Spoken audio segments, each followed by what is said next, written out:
సకల దేవతా స్వరూపుడు శ్రీ షిరిడి సాయినాథ్ మహారాజ్ గారి పాదాల విందాలకు శిరస్సు వంచి నమస్కరించుకుంటూ, షిరిడిలో ఒక విచిత్రమైన వ్యక్తి చాలా కాలంగా నివసిస్తూ ఉండేవాడు. అతని పేరు నానావలి. నానావలి నడుముకి ఒక పాత చిరుగుల గొంగళి చుట్టుకొని తిరుగుతూ ఉండేవాడు. అతడి చేష్టలు చర్యలు ఉన్మాది వలె ఉండేవి. అతడు ఎవరి నుంచి ఏది ఆశించడు. కనీసం ఇళ్ల వద్దకు వెళ్ళి బాబా వలె భిక్షణ కూడా చేయడు. నానావలి సమీపంలో ఉన్నటువంటి కొండగట్లలో తిరుగుతూ గుహల్లో నివసిస్తూ ఉండేవాడు. ఆకలి దప్పిక అనేవి ఉన్నాయో లేదో కానీ ఎప్పుడేది దొరికితే దాన్ని భుజించేవాడు. ఏమీ దొరకనప్పుడు గాలి అతనికి ఆహారం. ఊళ్ళో చాలామంది నానావల్ని పాగల్ అంటే కొందరు మాత్రం జ్ఞానసిద్ధి పొందినటువంటి యోగి ముముక్షుడు అని చెప్పి భావించేవాడు. ఎప్పుడూ ఎవరిని పలకరించని, ఎవరి గుమ్మం ముందుకు వెళ్ళని నానావలి తనకి బుద్ధి పుట్టినప్పుడల్లా మాత్రం మసీదుకి వచ్చి బాబాని దర్శించేవాడు.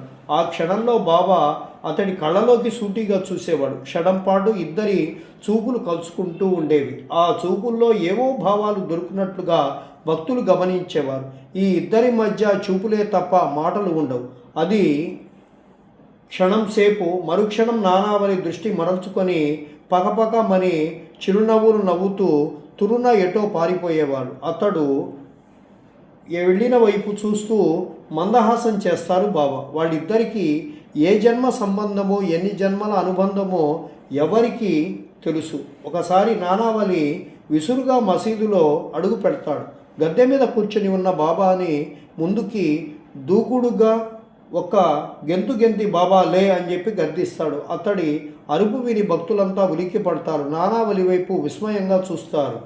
బాబాని అంతవరకు ఎలా ఆజ్ఞాపించిన వారెవరూ లేరు. ఈ పిచ్చివాడు ఏం వాగుతున్నాడో అతనికి తెలుస్తుందా?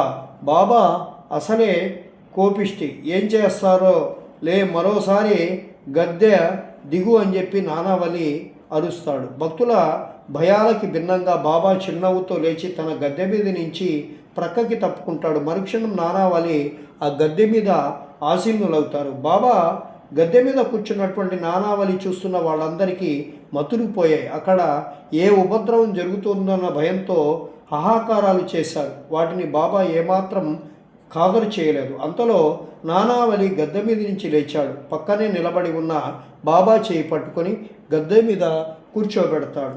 అనిర్వచనీయమైనటువంటి భక్తి ప్రపత్తులతో ఆనంద బాష్పాలు కారుస్తూ, నా అన్వేషణ నేటికి ఫలించింది. తల్లి తండ్రి గురువు సర్వం తానైనా నా దైవం నువ్వే బాబా, నువ్వే అంటూ బాబా పాదాలకి సాష్టాంగ నమస్కారం చేస్తాడు నాన్న.